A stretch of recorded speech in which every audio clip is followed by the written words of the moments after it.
Bapak Ibu Saudara, kita mau belajar untuk satu tema yang luar biasa, iman yang tak tergoncangkan. Mari sama-sama ngomong dengan saya, iman yang tak tergoncangkan. 1, 2, 3. 1, 2, 3.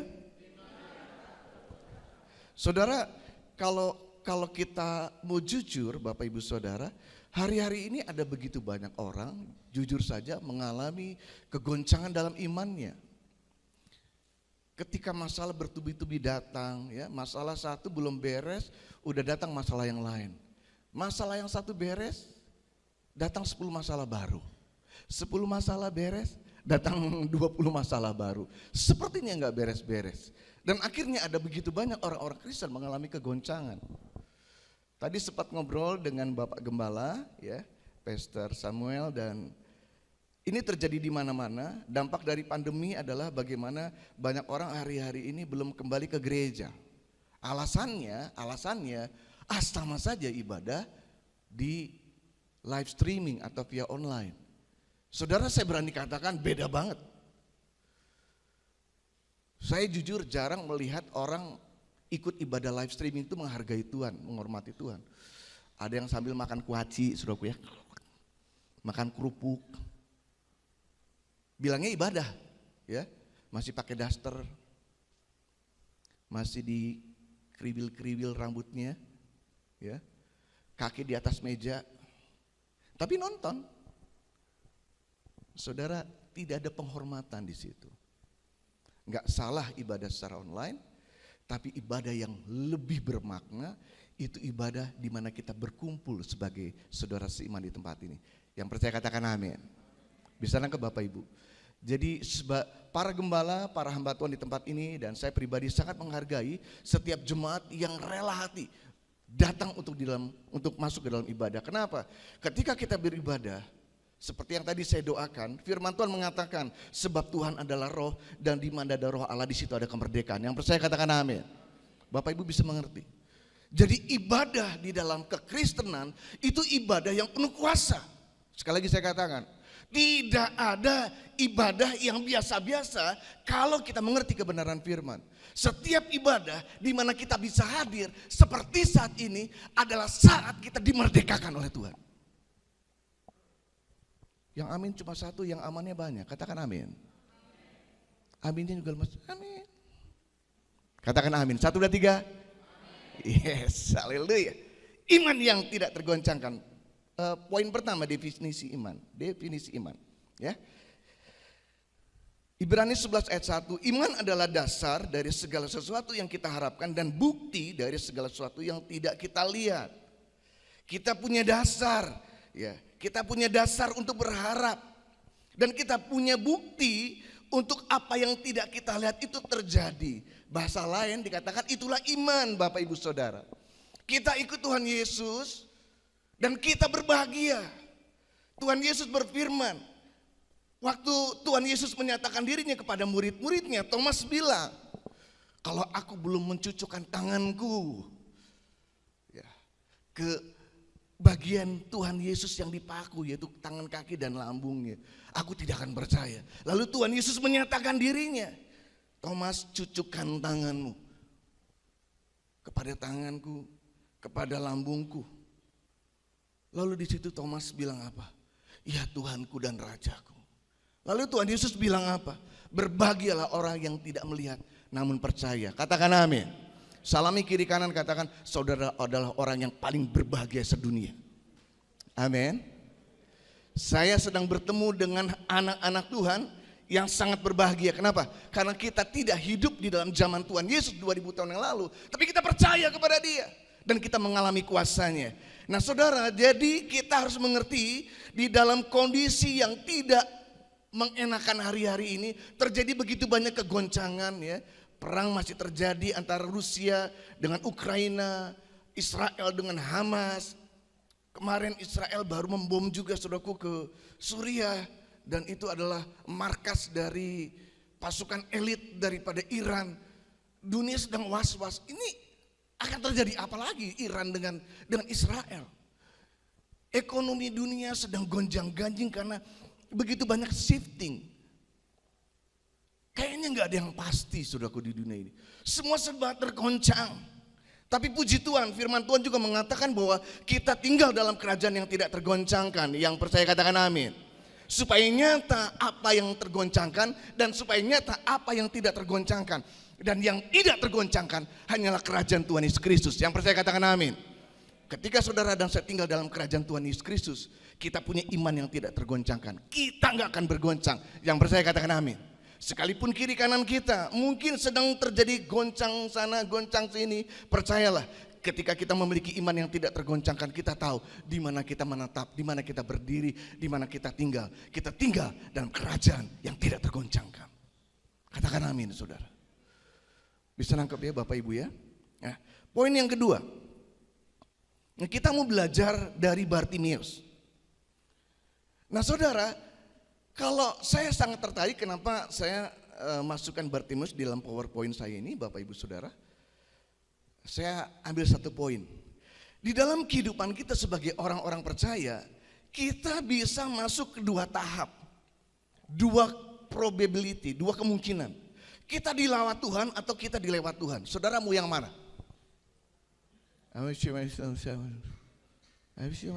Mau dilawat atau dilewat? Yang mau dilawat Tuhan angkat tangan. Kok ada yang gak angkat tangan ya? Berarti mau dilewat Tuhan ya? Yang mau dilawat Tuhan, ayo semua angkat tangan. Yuk ngomong dengan Tuhan, saya mau dilawat Tuhan. Saya mau dilawat Tuhan.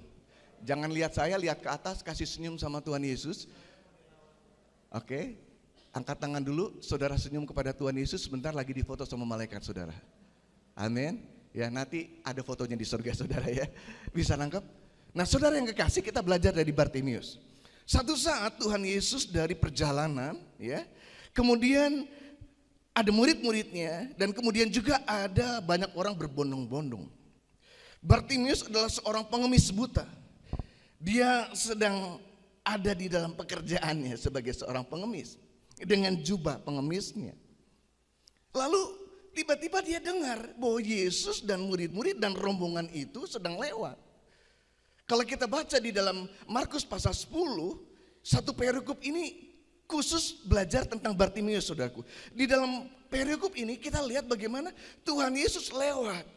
Dan Bartimeus itu karena dia buta tidak bisa melihat Tuhan Yesus, dia mendengar Yesus lewat. Dia mendengar Yesus lewat. Lalu ketika dia mendengar Yesus lewat, rupanya Bartimeus itu sudah mengolah dengan pendengaran dia, karena dia tidak bisa melihat, sudah mengolah dengan pendengarannya bahwa Yesus menyembuhkan orang sakit. Yesus membangkitkan orang mati. Yesus mengadakan banyak mujizat. Ketika dia mendengar, timbul percaya dan imannya bahwa Yesus yang dia dengar itu juga sanggup membuat matanya bisa melihat kembali. Yang percaya katakan amin. Makanya benar firman Tuhan mengatakan bahwa iman timbul dari pendengaran dan pendengaran oleh firman Kristus, saudara. Kalau saudara salah dengar, itu akan membuat imanmu bergoncang. Tapi kalau saudara dengar firman, iman itu akan timbul dari pendengaran dan pendengaran akan firman Kristus dan kita akan mengalami kemerdekaan dari firman yang kita imani. Yang percaya katakan amin. Nah saudara yang kekasih, kemudian saya baca di dalam Markus 10 ayat 51, tanya Yesus kepadanya, apa yang kau kehendaki supaya aku perbuat bagimu? Jawab orang buta itu, Rabuni, supaya aku dapat melihat. Markus 10 ayat 52. Lalu kata Yesus kepadanya, pergilah, imanmu telah menyelamatkan engkau. Pada saat itu juga melihatlah ia, lalu ia mengikuti Yesus dalam perjalanannya. Saudara, saya ingin saudara dan saya kita sama-sama belajar masuk ke dalam kondisi keadaan, situasi, situasionalnya ketika Bartimeus ada bersama dengan Tuhan Yesus yang lewat. Nah saudara yang kekasih, di dalam perikop itu, karena saya tidak bisa jelaskan semua ayatnya ya di pemaparan PowerPoint ini saudaraku, dikatakan bagaimana ketika Yesus lewat bersama dengan rombongan itu, yang pertama dilakukan oleh Bartimeus, dia berseru saudaraku, Yesus anak Daud kasihanilah aku. Yesus anak Daud kasihanilah aku. Gak peduli saudaraku, gak punya malu. Saking gak punya malunya, murid-murid dan orang-orang rombongan yang mengikuti Yesus itu teriak, diam kamu ganggu guru, diam kamu. Tuhan mau lewat, ngapain kamu teriak-teriak kayak gitu? Semakin dilarang, semakin dia berseru. Semakin dilarang, semakin dia berteriak. Semakin dilarang, dia semakin mencari perkenanan Tuhan. Saudara, kalau kita lihat di dalam perikop itu, terlihat Tuhan Yesus itu lewat. Dan sepertinya melewati, mengabaikan Bartimius. Ada banyak orang ketika konseling hari-hari ini, Pak, saya udah doa, Pak, tapi kok Tuhan gak lewat saya, Pak? Pak, saya sudah sungguh-sungguh loh, Pak, saya lakukan apa yang Tuhan mau, tapi kok keadaan saya tidak berubah? Pak, kok keadaan seperti ini terus, Pak, datang satu masalah beres, masalah lain. Pak, kok seperti ini, Pak? Pak, kok seperti ini, Pak? Sepertinya Tuhan Yesus sedang melewati kehidupan kita. Sepertinya Tuhan Yesus sedang melewati kita. Tapi dengar baik-baik Bapak Ibu. Tuhan Yesus adalah Tuhan yang tahu masalah dan pergumulan kita. Yang percaya katakan amin. Tuhan Yesus adalah Tuhan yang maha tahu apa yang sedang kita hadapi. Bahkan sampai ada di relung hati kita terdalam. Tuhan Yesus tahu. Tapi ada kalanya sepertinya Tuhan Yesus lewat kehidupan kita. Seperti dia melewati Bartimius. Tapi yang luar biasanya sebetulnya Tuhan Yesus adalah Tuhan yang menguji hati Bapak Ibu. Makanya satu saat kemudian Tuhan Yesus bilang, panggil dia. Lalu Bartimius datang, dia tanggalkan jubahnya, datangi Tuhan Yesus. Lalu Tuhan Yesus bilang apa? Apa yang kau kehendaki supaya aku perbuat bagimu? Jawab orang buta itu, Rabuni, supaya aku dapat melihat. Dalam Markus 10 ayat 52, pergilah, imanmu telah menyelamatkan engkau. Pada saat itu juga melihatlah ia, lalu ia mengikuti Yesus dalam perjalanannya. Yang percaya katakan amin. Saudara, ada satu titik di mana sepertinya tanda kutip Tuhan Yesus melewati kehidupan kita dan mengabaikan kita. Sepertinya. Tapi sebetulnya Tuhan Yesus ingin, betul nggak saudara punya iman yang mempertaruhkan imanmu, kepercayaanmu kepada Tuhan, dan begitu ngototnya hidupmu, Tuhan, aku mau engkau jamah, aku mau engkau lawat, aku mau engkau sentuh dengan sentuhan mujizatmu, apapun yang terjadi. Mungkin sekelilingmu tidak mendukungmu, mungkin bahkan sekelilingmu mencibirmu, alah fanatik, alah sok sungguh-sungguh, alah. Ada begitu banyak orang seperti itu, tukang nyinyir di sekitar kita, saudaraku. Ketika itu terjadi, apakah saudara dan saya punya sikap seperti Bartimius? Semakin ditentang, semakin dilarang orang, semakin direndahkan, semakin dibully karena dia berteriak kepada Tuhan, dia akan terus berteriak sampai Tuhan melawat dia. Yang percaya katakan amin. Untuk masuk ke dalam fase iman yang tidak tergoncangkan, kita harus masuk ke dalam fase ini, saudara. Saya ada di dalam jaringan doa, kegerakan doa sudah 30 tahun bersama dengan Pak Daniel Panji, itu Bapak rohani saya. Nggak dapat PK selama 30 tahun, saudaraku.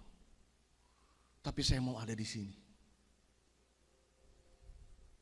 Kenapa? Karena saya tahu saya harus terus-menerus berdoa untuk bangsa ini dan untuk bangsa-bangsa yang percaya katakan amin. Dan perjalanan 30 tahun lebih sebagai seorang fasilitator di jaringan doa, saya melihat doa-doa kita dijawab Tuhan lebih dari yang mampu kita pikirkan dengan doakan. Yang percaya katakan amin. Tuhan mendengar, Bapa mendengar dan menjawab doa-doa kita lebih dari yang mampu kita pikirkan dan doakan. Seperti Bartimius ini, akhirnya Tuhan bilang, apa yang kau kehendaki supaya aku perbuat bagimu. Saudara, firman Tuhan Yesus ini relevan bagi saudara dan saya. Saya percaya firman Tuhan ini tertulis, tercatat dalam Alkitab, bukan spesialis hanya untuk Bartimius. Yang percaya katakan amin. Sekarang Tuhan Yesus izinkan ngomong bagi saudara dan saya. Tuhan Yesus berkata, apa yang kau kehendaki supaya aku perbuat bagimu? Saudara mau jawab apa?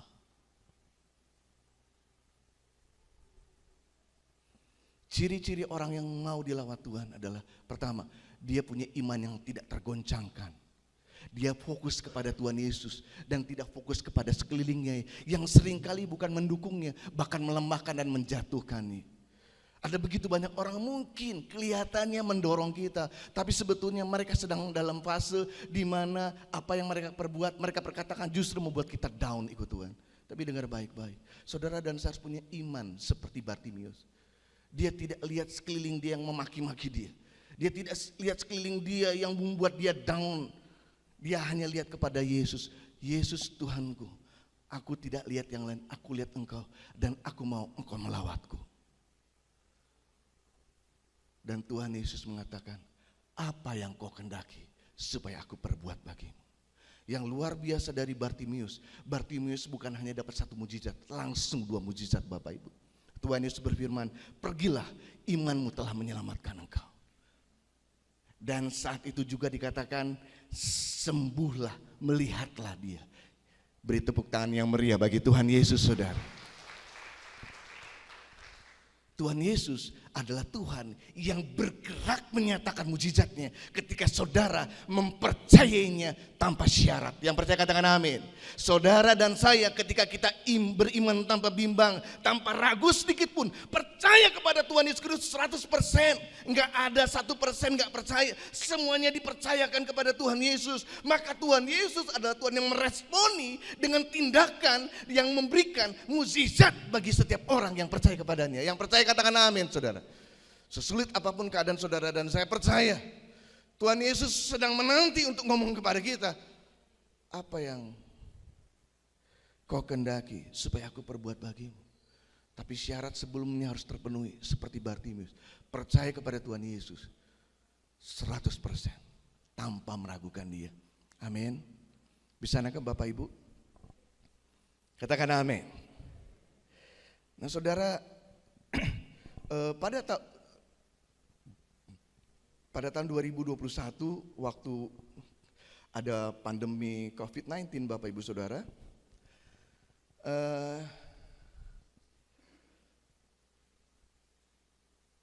saya ingat itu 2019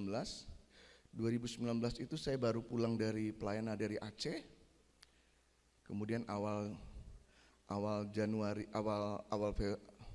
Februari baru pulang pelatihan doa dan misi Kedar di Makassar. Kemudian pulang ke rumah ke Bandung, saudara.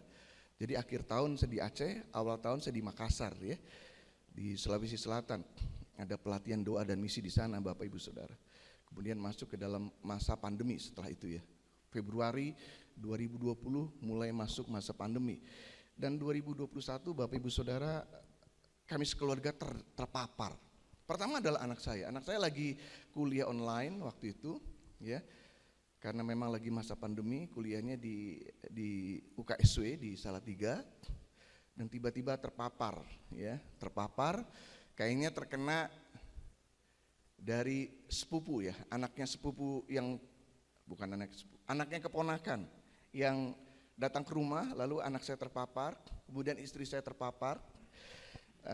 Saya dengan 2 anak saya yang lain juga terakhirnya terpapar.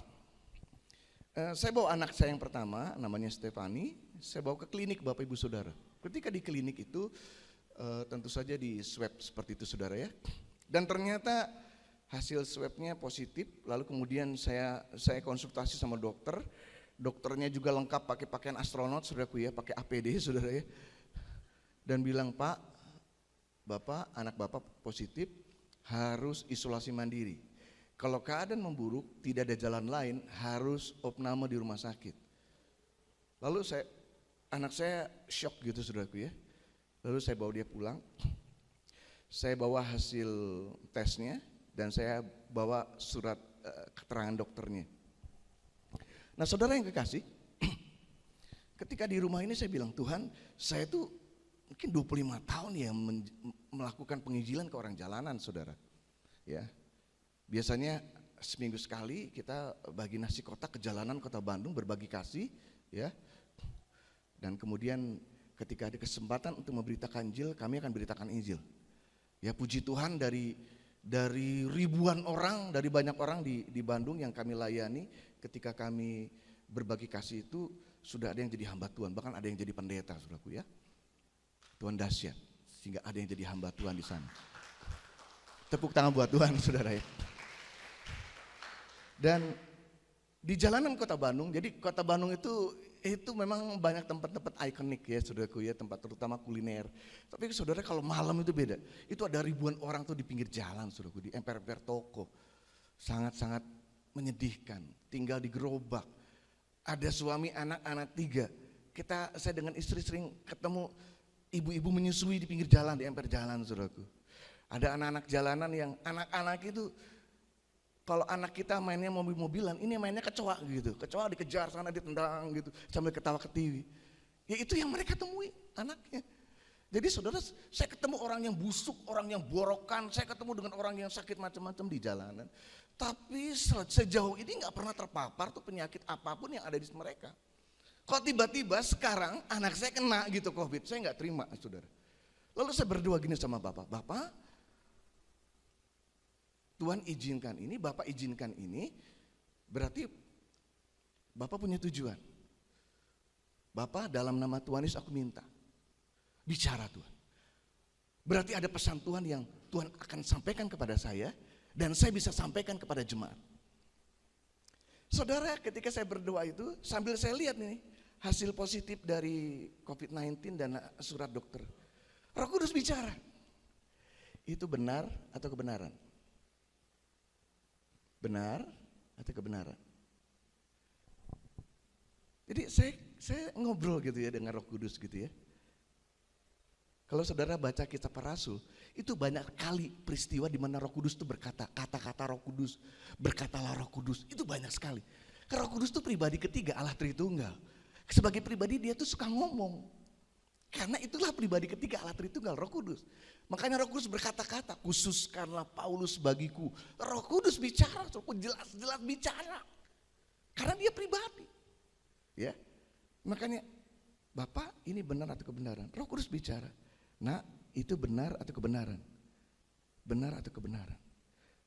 Lalu saya bilang, benar terpapar, tapi bukan kebenaran Tuhan. Bisa nangkap ya? Benar anak saya positif, benar hasil swabnya, saya percaya diulangi 2-3 kali juga sama gitu. Jadi cukup sekali. Benar kata dokter bahwa anak saya terpapar, secara medis anak saya positif. Dan kemungkinan terbesar sekarang kecurigaannya adalah sekeluarga bisa positif. Benar secara medis, tapi bukan kebenaran. Lalu saya berdoa lagi. Nah, apa kebenarannya? Saudara, kebenaran itu apa sih? Yohanes 14 ayat 6. Akulah jalan dan kebenaran dan hidup. Kebenaran itu siapa? Tuhan Yesus Kristus. Yohanes 17 ayat 17, kuduskanlah mereka dalam kebenaran, firman-Mu adalah kebenaran. Kebenarannya itu apa? Firman Tuhan. Jadi beda, benar dengan kenyataan yang kita hadapi, dengan kebenaran yang bersumber dari Tuhan dan firman-Nya. Katakan amin.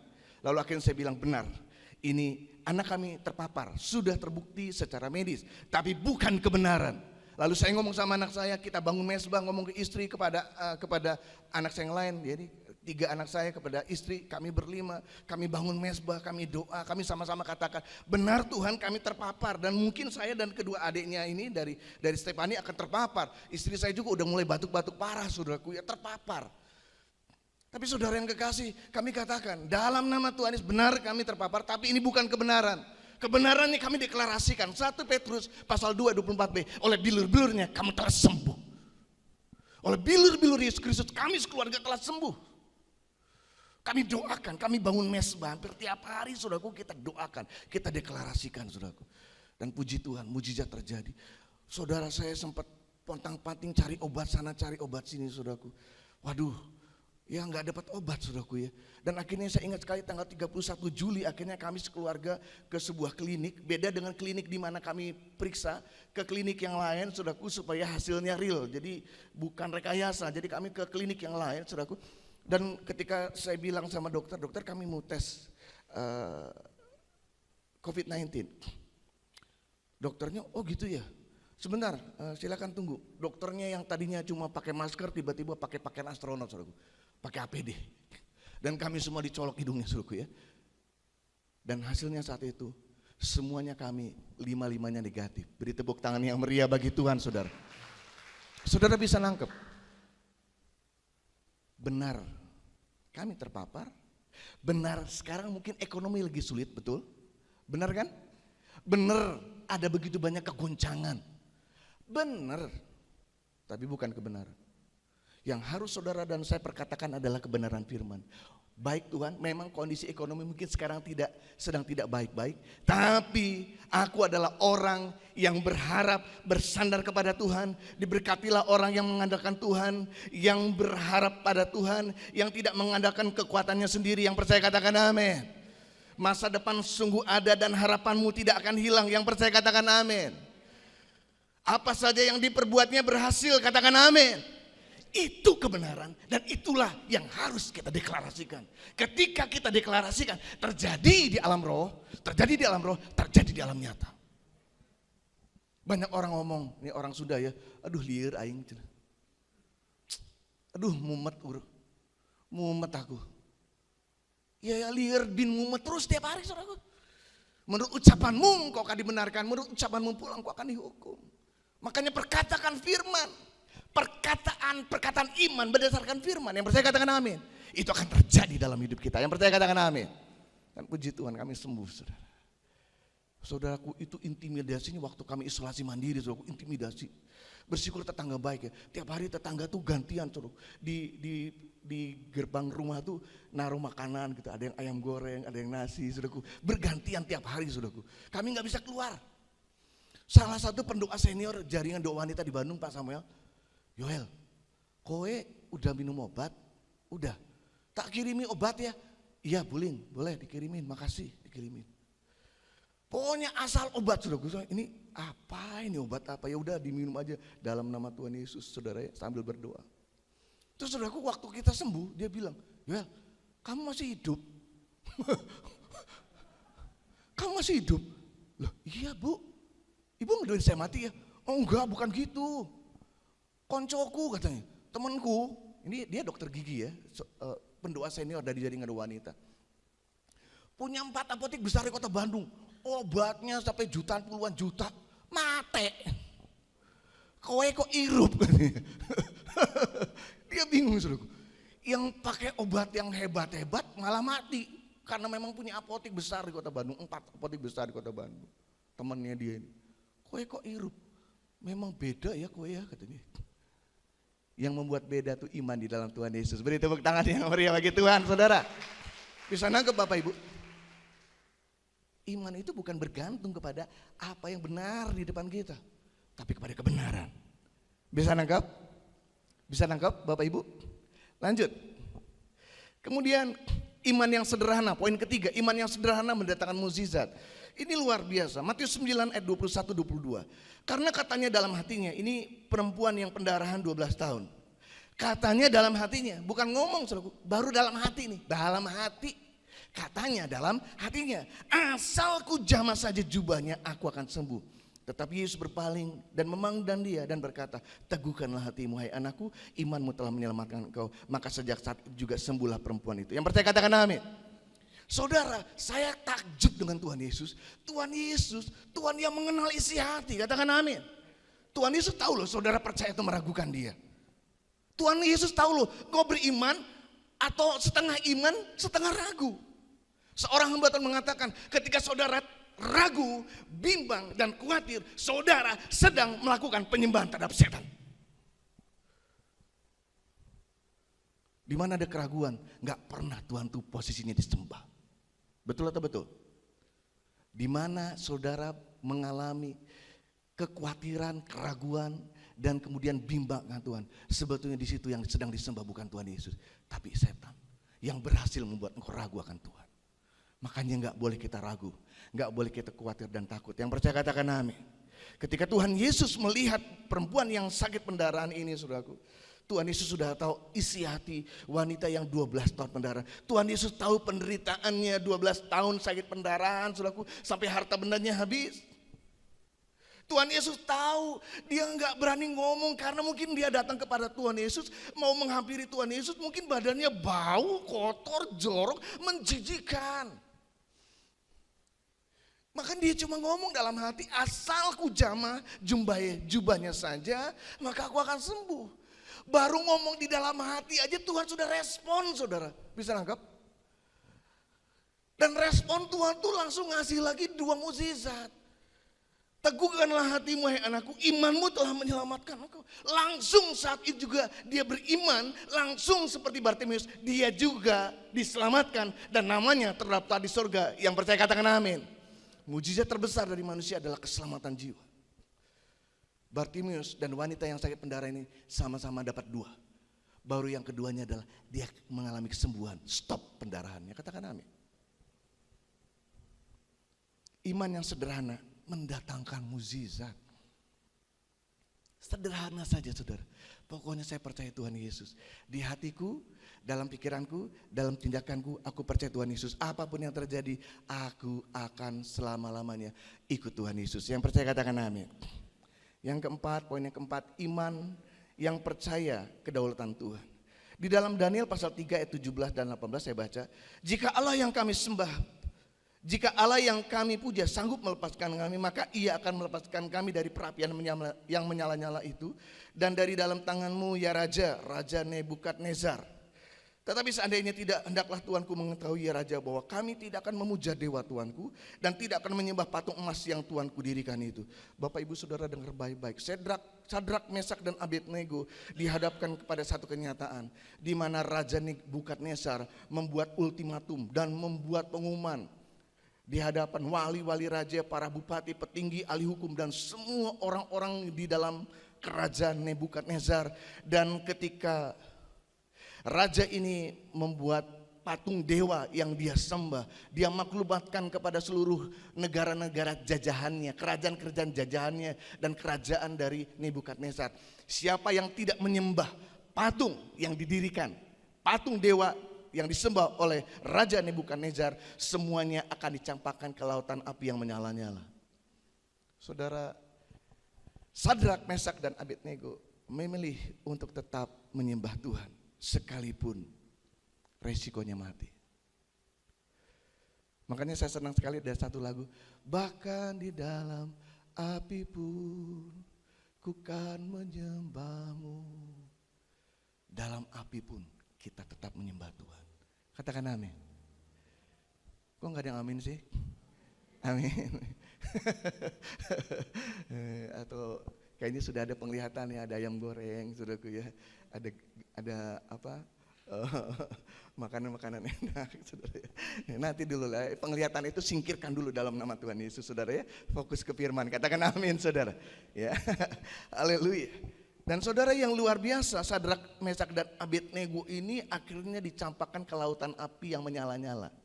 Ke perapian yang menyala-nyala, saudaraku, diikat. Saking marahnya dipanasi 7 kali lipat. Lalu dipanggul sama orang-orang terkuat dan akhirnya dilemparkan, saudaraku, dalam keadaan terikat. Ya. Sampai orang yang memanggul mereka untuk dilepaskan, dicampakkan ke perapian itu, saudaraku, itu pun tercebur ke dalam perapian dan mati, saudaraku. Tapi kemudian Nebukadnezar melihat, loh kok yang dicemplungin 3 kok ada 4 orang. 1 orang itu seperti anak dewa katanya. Lalu saudara Nebukadnezar, kalau kita lihat di dalam Daniel pasal 3 ini, ke dekat pintu perapian itu dia panggil, Sadrak, Mesak, Abednego keluarlah. Lalu ketika mereka keluar, Nebukadnezar dengan semua pembesar-pembesarnya mengelilingi Sadrak, Mesak dan Abednego, saudaraku. Nggak ada yang terbakar, bau gosong pun nggak ada, saudaraku. Bisa nangkep. Perhatikan baik-baik perkataan dari Sadrak, Mesak dan Abednego. Ketika kita beriman, kita harus percaya tentang kedaulatan Tuhan. Yang percaya katakan amin. Kalau saya mati pun nggak apa-apa, saya tetap tidak akan menyembah dewa Tuanku. Berarti kalau saya mati, Tuhan inginkan saya mati. Dan kalau saya mati pun saya nggak rugi, saya akan pulang ke rumah Tuhan. Yang percaya katakan amin. Nah seringkali saudaraku, Tuhan Yesus izinkan kita menguji sampai tahap hidup dan mati di dalam iman kita. Iman ini sekarang teruji kepada banyak martir. Betul nggak ketika ada golok di sini, ada pedang di sini, atau ada pistol di sini? Betul nggak kita masih punya iman? Pertaruhanin nyawa. Saudara berimanlah sampai mati. Katakan amin. Di dalam kitab Wahyu dijelaskan, barang siapa setia sampai mati, dia akan memperoleh apa? Mahkota kehidupan, menjadi soko guru jemaat. Apa yang Tuhan janjikan itu luar biasa. Yang percaya katakan amin. percaya kedaulatan Tuhan. Amin. Next, saudara. Poin kelima, Tuhan memberi upah. Ibrani 11 ayat 6, tetapi tanpa iman tidak mungkin orang berkenan kepada Allah, sebab barang siapa berpaling kepada Allah, ia harus percaya bahwa Allah ada dan bahwa Allah memberi upah kepada orang yang sungguh-sungguh mencari Dia. Hari-hari ini banyak orang sepertinya tidak mengalami upah dari Tuhan. Tuhan, saya sudah ikut Tuhan, tapi kok berkat saya seret. Tuhan, saya sudah ikut Tuhan, tapi kok sepertinya lebih banyak susahnya daripada senangnya. Tuhan, saya sudah ikut Tuhan, tapi kok saya nggak merasakan anugerah berlimpah dari Tuhan yang Tuhan janjikan sebagai upah bagi saya. Saudara, kalau kita selidiki ayat ini, Tuhan katakan tanpa iman tidak mungkin orang berkenan kepada Allah. Ketika kita meragukan Tuhan, kita sedang hidup tanpa iman, saudara. Ketika kita meragukan Tuhan, kita sedang hidup tanpa iman. Dan kita sedang dalam posisi tidak berkenan di hadapan Allah, tidak berkenan di hadapan Tuhan. Jangan meragukan dan jangan bimbang sedikit pun kepada Bapa dan Anak dan Roh Kudus, yaitu di dalam nama Tuhan Yesus Kristus. Yang percaya katakan amin. Sebab barang siapa berpaling kepada Allah, ia harus percaya bahwa Allah ada dan bahwa Allah memberi upah kepada orang yang sungguh-sungguh mencari Dia.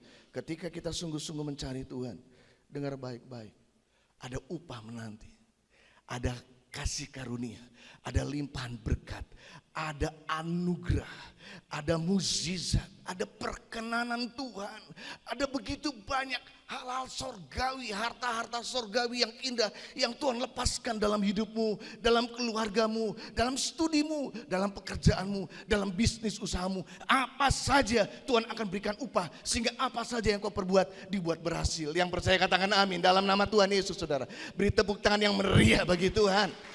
Katakan amin. Tuhan gak mungkin bohong. Karena janjinya ya dan amin. Saudara, di dunia ini tidak ada yang pasti. Yang ada, yang pasti di dunia ini cuma satu, ketidakpastian.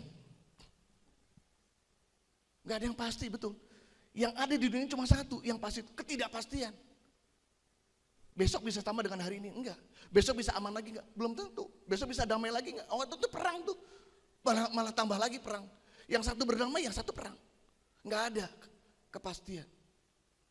Yang ada cuma ketidakpastian. Tapi bersyukurlah di balik ketidakpastian yang terjadi di sekeliling kita, Tuhan Yesus ingin iman kita tak tergoncangkan. Yang percaya katakan amin. Dan iman yang kita imani di dalam Tuhan Yesus mendatangkan mujizat. Yang percaya katakan amin. Satu poin terakhir. Poin keenam, melakukan pekerjaan-pekerjaan yang Tuhan lakukan. Yohanes 14 ayat 12. Aku berkata kepadamu, sesungguhnya barang siapa percaya kepadaku, ia akan melakukan juga pekerjaan-pekerjaan yang aku lakukan. Bahkan pekerjaan-pekerjaan yang lebih besar daripada itu, sebab aku pergi kepada Bapa. Bapak Ibu Saudara, saya mau tanya, apakah ini di streaming atau cuma direkam biasa? Live streaming, YouTube ya. Oke. Saya harus berhati-hati kalau kesaksian menyangkut di YouTube. Oke, kesaksian yang lain aja. Bapak Ibu, tentang kebenaran firman ini, melakukan pekerjaan-pekerjaan yang Tuhan lakukan. Bapak Ibu Saudara, saya sangat bersyukur tadi melihat penayangan yang menjadi ketetapan yang dibagikan untuk Pentakosta ketiga, ya. Saya ada di GBI Kebun Jati, bukan di bawah GBI-nya Pak Niko, ya. Tapi saya sering sama-sama berdoa dengan Pak Niko bersama dengan Pak Daniel Panji dan teman-teman, ya. Banyak hamba Tuhan memang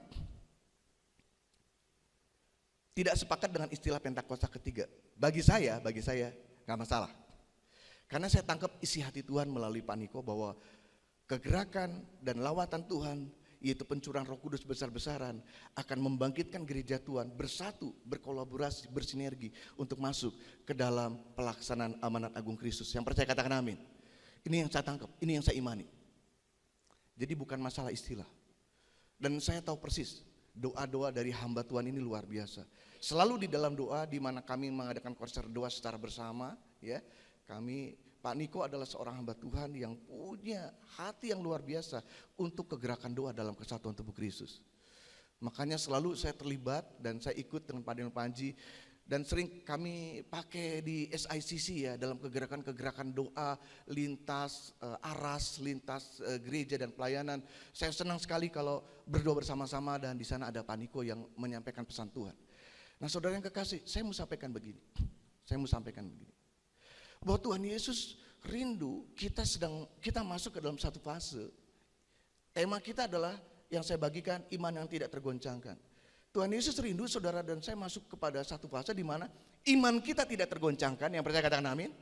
Tapi dengan iman kita menggoncangkan dunia. Bisa nangkep? Dengan iman kita menggoncangkan dunia. Gimana caranya? Dengan terlibat di dalam pelaksanaan amanat agung Kristus. Apa yang terjadi? Ya. Saudara, kalau saudara lihat saya, di belakang saya ada tim misi Kedar yang sedang berjuang dan ada begitu banyak jiwa-jiwa terhilang datang kepada Tuhan Yesus. Kami nggak peduli tiap bulan harus mengeluarkan dana puluhan juta. Tapi melalui gerakan yang kami lakukan, ada begitu banyak jiwa-jiwa Kedar, bahkan dari kalangan radikal, itu datang kepada Tuhan Yesus. Yang percaya katakan amin. Ada yang ketika lagi sembahyang di dalam doa, tiba-tiba mengalami perjumpaan ilahi dengan Tuhan. Ada yang ketika akhirnya mereka dalam keputusasaan mereka untuk melakukan hal-hal yang jahat bagi kita, tapi bagi mereka itu sesuatu yang sangat-sangat mulia. Tapi justru akhirnya ketika mereka mau mengambil keputusan seperti itu, mereka mengalami kunjungan ilahi dari Tuhan Yesus. Dan orang-orang seperti ini sekarang sedang dilayani oleh tim-tim kita. Kenapa saudara? Ini masa di mana gereja Tuhan, kita dengan iman yang tidak tergoncangkan, kita bangkit menggoncangkan dunia dan menghancurkan setiap pekerjaan setan. Yang percaya katakan amin. Yang percaya katakan amin. Ada seorang hamba Tuhan, rasul iman yang jadi panutan dalam hidup saya yang bernama Smith Wigglesworth. Saya belajar banyak dari hamba Tuhan ini saudara. Smith Wigglesworth membangkitkan orang mati lebih banyak dari Tuhan Yesus. Kalau saudara baca bukunya, ya, ada yang mengatakan 16 orang mati dibangkitkan melalui kehidupan hamba Tuhan ini. Hamba Tuhan ini seorang tukang leder, tapi istrinya hamba Tuhan dan tidak bisa baca. Tapi dia ahli di dalam plumbing, ya, dia ahli membuat memperbaiki yang berhubungan dengan perledengan gitu ya, atau plumbing seperti itu saudaraku ya. Dan dia orang yang keras, kasar, tapi punya istri yang sangat cinta Tuhan saudaraku. Jadi bahkan Smith pernah ngomong sama istrinya, kalau kamu sungguh-sungguh terus, kamu ke gereja-gereja terus, kamu pergi aja dari rumah. Diusir bener-bener saudara. Bener Smith, kamu mengusir saya istrimu loh. Bener, pergi kamu. Dia pergi, istrinya pergi saudaraku. Diusir betul dari rumah, diusir dari pintu depan. Tapi pergi sambil ketawa-ketawa istrinya nih. Lalu masuk lagi dari pintu belakang, Smith, saya datang lagi, ketawa-ketawa. Kamu kan udah diusir, ya kan usir dari pintu depan, saya masuk dari pintu belakang dong. Dan istrinya itu terus mendoakan dia. Sampai satu saat Smith bertobat ikut Tuhan Yesus dan dia belajar baca tulis. Dan ketika dia belajar baca tulis dan bisa baca, dia dedikasikan hidupnya gak mau baca yang lain selain Alkitab. Buku rohani pun dia gak mau baca. Ini terlalu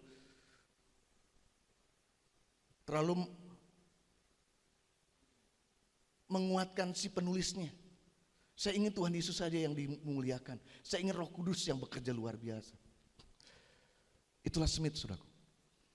Barang siapa percaya kepadaku, ia melakukan juga pekerjaan-pekerjaan yang aku lakukan, bahkan pekerjaan-pekerjaan yang lebih besar daripada itu, sebab aku pergi kepada Bapa. Satu saat istrinya meninggal dunia, sementara dia lagi pelayanan keluar, lalu kemudian dia menerima telegram.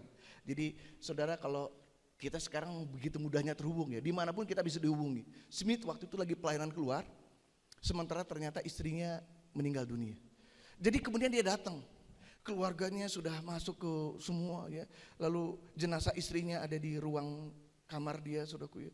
Dia bilang, tolong tinggalin semua, saya mau berdua dengan istri saya. Saudara, apa yang dilakukan?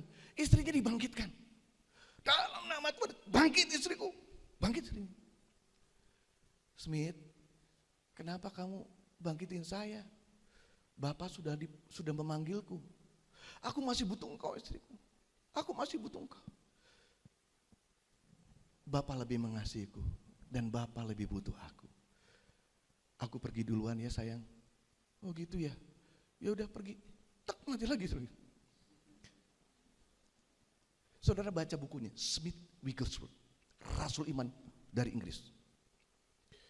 Saudara akan kagum akan karya Tuhan. Dari seorang yang ngomongnya kasar, keras, gak bisa baca tulis, dibangkitkan menjadi rasul iman, Smith Wigglesworth. Ayat ini tergenapi. Smith bukan hanya punya iman yang tidak tergoncangkan, tapi melalui imannya dia menggoncangkan dunia. Gereja Tuhan di tempat ini saya percaya harus punya iman yang tidak tergoncangkan. Yang percaya katakan amin. Tapi tidak cukup sampai situ. Kita harus punya iman yang menggoncangkan dunia. Katakan amin saudara. Amin saudara. Bisa nangkep Bapak Ibu? Bisa nangkep Bapak Ibu? Saya tutup lagi dengan satu kesaksian ya. Saya tutup dengan satu kesaksian.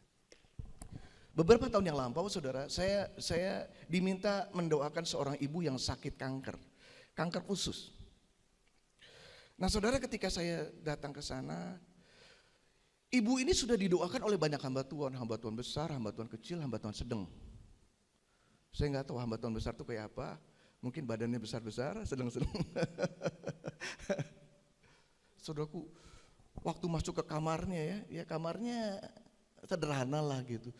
Tapi aura kamarnya itu, waduh, penuh dengan intimidasi, saudara, penuh dengan ketidakpercayaan dan penuh dengan apa? Kuasa kegelapan. Saya bilang, Ci, Bu, saya bilang, minta didoakan apa? Oh, masa sebagai hamba Tuhan mungkin nggak dengar, saya sakit kanker. Tolong doakan saya Pak Pendeta. Dan saudara, saya ngobrol dengan dia, saya beritakan Injil sama dia, dan tiba-tiba waktu mau berdoa itu Roh Kudus bilang, Roh Kudus bicara, dia tidak mau mengampuni. Aduh, saudaraku, riset yang dilakukan di jurnal-jurnal medis di Amerika, kenapa banyak wanita, banyak yang mengalami sakit kanker. Sakit kanker itu sangat berhubungan dengan hal-hal yang sifatnya psikologis. Orang sakit hatinya gak mau disembuhkan, disimpan sampai mati. Kayak lagu dangdut, kan ku bawa sakit hati sampai ku mati. Ya itu yang dinyanyiin, terjadilah. Ya. Dan saudara, kemudian akhirnya saya bilang gini, Ci, saya mau berdoa, tapi Roh Kudus bicara, harus mengampuni. Di situ dia mulai nangis. Sebelum didoakan kesembuhan ilahi, mau gak terima Tuhan Yesus? Mau. Ikuti doa saya. Tuhan Yesus, saya mengaku, saya orang berdosa. Saya minta disucikan hidup saya buka hati saya menerima Yesus sebagai Tuhan dan Juru Selamat. Dan saya juga mau mengampuni. Waktu saya bilang, saya mau mengampuni, dia gak bisa ngomong. Saya mau mengampuni. Satu nama yang sangat menyakiti hatinya.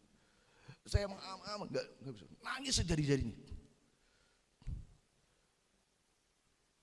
Katakan, Ci, saya mau mengampuni. Mau nangis terus. Saya setengah jam nunggu untuk dia melanjutkan doa terima Tuhan Yesus di bagian harus mengampuni, tapi dia nggak mau mengampuni.